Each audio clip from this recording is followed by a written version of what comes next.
Here are all the Booktok books that I don't like.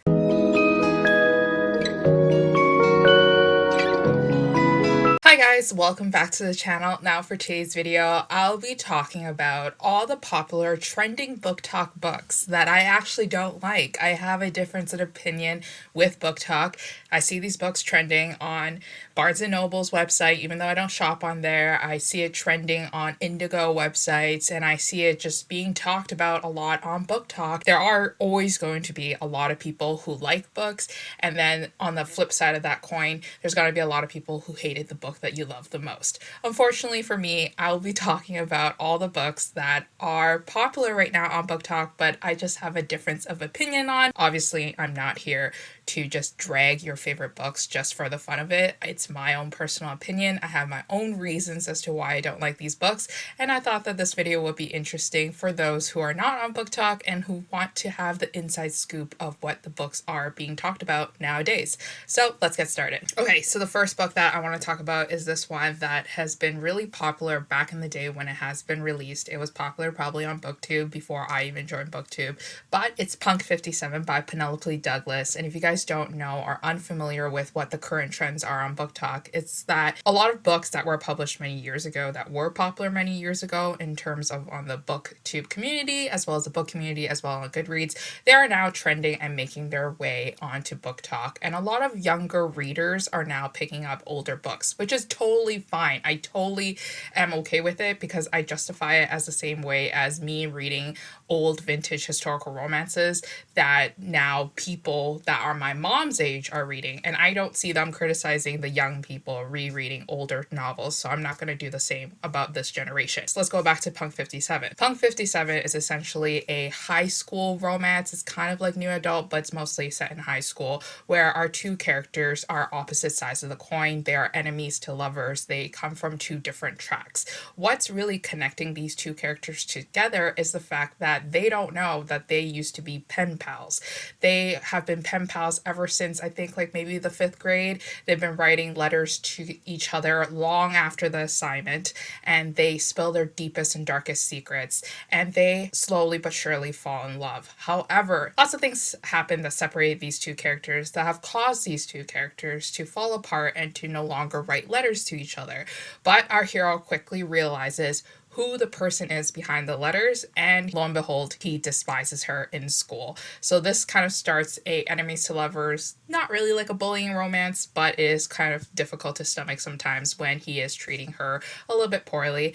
And also she herself is not the cleanest coin in the coin pouch, if I might say so myself. She is a very popular girl, she's very cold, and she's kind of like the bully herself. I didn't like this book. I didn't care for it. I don't even understand what the heck the point of this book was. I think it was just them being pen pals with each other and then them being fated partners. I don't know. I just don't get the hype. And I also think that me and Penelope don't really go along too well because I've read some books by Penelope before and I've never given it a higher than 3 out of 5 star ratings. Another fan favorite that is making its way across the romance community is this one that was indie published but now has been bought by Berkeley to be reprinted into traditionally published romance. I don't know. It's a sci-fi romance novel that you guys are probably heard of and familiar with, but it's from Dixon and it's the Planet Barbarians. So this one was not my first alien romance. I don't know if it's my first alien romance. Maybe it's my second one, but it's the one that everybody talks about when we're talking about alien romances, and it's all because of Booktok. But basically, this one sets the scene of all these aliens kidnapping humans and then bringing them into their planet to breed and to, revive the civilization of those aliens. And of course it's illegal. It's not right to do that. And it's against the laws. It's against everything. So these human girls have to make their way to escape. And they're escaping, and they have to learn to survive on this new planet that they don't know of. There's a lot of things that are obviously different, and they meet some really good aliens, and that's what happens to our heroine. Our heroine meets a good one and they are bonded and they're mated to each other. However, I didn't like this one because I felt that there was just not enough heated tension between our two characters. There wasn't something that was pushing these two characters together, that made it very critical that they had to be together in the end. There wasn't that angst that I was looking for between our two characters, and it felt like it was just a very average story about an alien and a human falling in love. I know it sounds weird. How could it be an average story when it's already about aliens? But I'm just saying, I've read one better, and this one is just an average read for me. Okay, the next book that I want to talk about is a fan favorite of BookTube, as well as Booktok, as well as Bookstagram, but unfortunately I'm not a fan of it. I don't understand the hype of this book. This one's called The Seven Husbands of Evelyn Hugo by Taylor Jenkins Reid, and it's literally about a journalist who is interviewing this retired actress who has been very, very famous. She has starred in many films and commercials, made a name of herself, but then now we're kind of revisiting her life, and we're really learning her life and how she got to where she was before she retired. And we learn many of her intricate relationships that she's had in order to gain the stardom, to gain the fame, and we understand the life that she goes through. Now, quoting from fans of Taylor Jenkins Reid, when you read her books, you feel like that the characters are real people and it's so realistic. After you finish, you have a book hangover because you think that these characters are real, so you're searching up these characters only to find out that yes, they are fictional. And to that I say, it's just a fictional book. I don't see it. I don't care for it. You know, fictional books are supposed to have fictional characters that look realistic. It'll be weird if you read a fiction story where the humans don't resemble humans that you see in daily life. I don't get it. There is no loss when I read Taylor Jenkins Reid's novels. I don't feel a book hangover. I just feel like I've read a biography of the book, and I don't care about biographies. I don't care about people, and certainly not about fictional people. So when I was reading The Seven Husbands of Evelyn Hugo, I did not care about Evelyn Hugo at all. And I think a lot of people were talking about the tragic romance between Evelyn and her lover, and how they couldn't be together because of the stigma they had back then with female-female relationships. And yes, I get it. I totally get it. I just don't understand what the hype is about, because it's just a story about a fictional character living her life. Another book that's been trending on Booktok is Christina Lauren and the Unhoneymooners. Now, Christina Lauren is a dual pair of authors that have written many romance novels that everybody has been talking about ever since they've started writing romance novels. The Beautiful Bastard series, fabulous, loved it. All their other chick lit novels, some were hit or misses, but the Unhoneymooners and also the Love and Other Words, that novel, have been trending on Booktok a lot. Now, Love and Other Words is the book that I will die for and that I love, and that does not deserve to be on this list. It deserves to be hyped on every single book platform.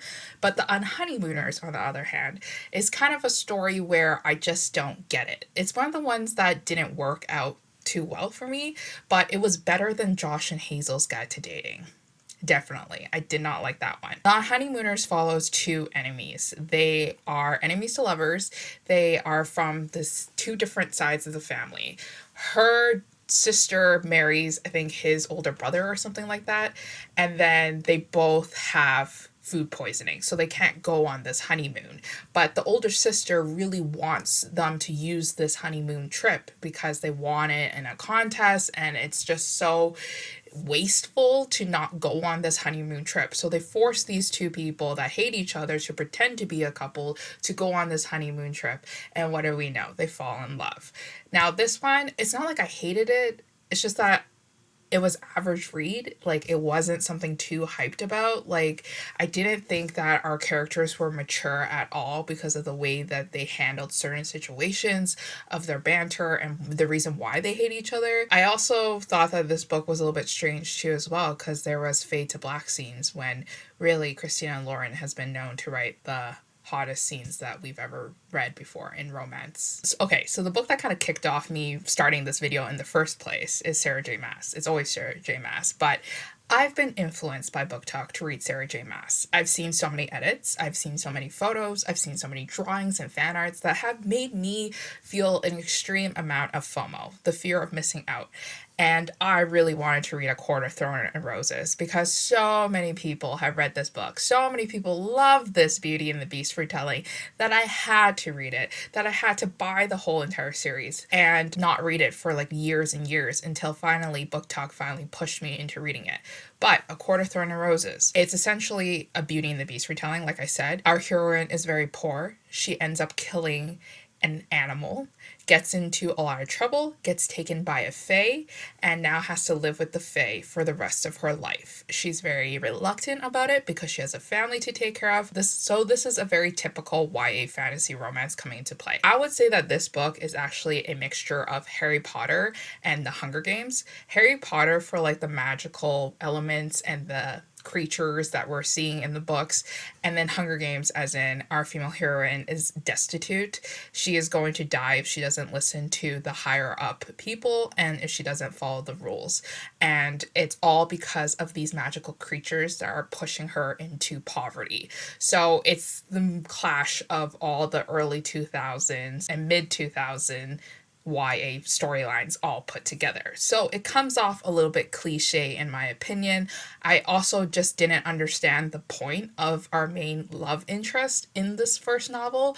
I walked in with no spoilers. I didn't know who she was dating or who she's going to end up with. So I was rooting for a hero, but at the same time, I was very confused as to why were we even rooting for a hero in the first place, because he was nothing special and I just don't get it. And then obviously their romance took such a long time to develop, but then it also sparked and happened so quickly. They fell in love so fast. I don't even understand how. Like, I guess all the close forced proximity situations, I guess him saving her butt here and there a lot of times could spark some romantic interest and some feelings, but at the same time, I just didn't believe that they were in love at all. I also wanted to say that I'm typically not a fantasy reader. I'm not a YA fantasy romance lover. I'm not a fantasy romance reader.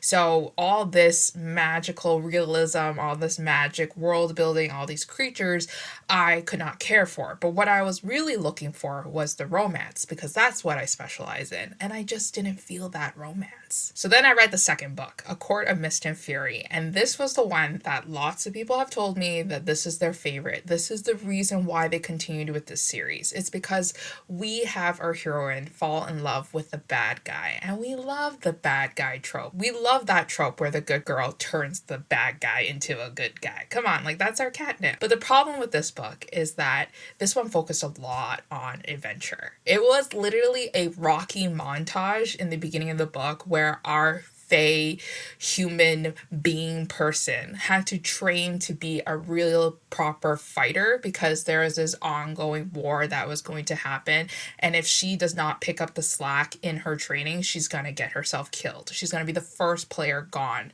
on that battlefield. It was a lot of plotting. It was a lot of building tactics. It was a lot about thinking. It was a lot about sitting there staring at each other, and it was just slow burn that I could not care for it. It was so boring. I don't understand it. I've said this once and I say it again. I think Sarah J. Maas novels should be cut in half. I don't think it needs to be 700 pages. I think it could be a good story, even if it was just 400 pages, if it was just slightly under 500 pages. Why do we have so many pages of them just sitting together, pining after each other and not doing anything about it? Or our hero just being very flirtatious but not taking an act on it. It's just a lot of stuff that could be cut out, I feel like. And I didn't enjoy it. And I don't know if I can sit through another 30-hour audiobook to finish the third book. I just don't know. I can't do it. All right. So the last book that is very popular on TikTok and is also very popular on BookTube in general is, of course, The Hating Game by Sally Thorne. Now, I don't like The Hating Game. I think I already said this in so many videos, but I don't like The Hating Game. I just don't see the appeal of two characters that really do hate each other. I felt that there was no connection between these two characters when I was reading the book. I felt that these two characters actually hated each other to the point that they would wish that they would die. Like one person would die and they would actually be happy. So I don't see it. And there were a lot of scenes in this book that were meant to be cute, but I didn't think it was cute. I thought it was a little bit weird. I thought it was a little bit creepy. It's just too much hate, not enough love. So I didn't like this one. And I heard that the movie was good and bad. On Booktok, lots of people said it was a horrible movie. And they said that the actor who played Joshua was not the true Joshua. Meanwhile, they said Lucy played our main female heroine pretty well, but it was just overall, it was just a mess. But then I hear Booktube and everybody's loving the movie, and then I see some Booktoks that said that they love the movie. Their overall rating's not that bad on Rotten Tomatoes, so I don't know. My best friend told me that she really liked the movie and it was actually better than the book. Will I watch the movie? Probably not. But anyways, that is it for all the books that are trending on Booktok that I personally don't like. This is not a video meant to offend anybody, so these are just my personal opinions, and I'll see you guys again next time in a new video. Bye.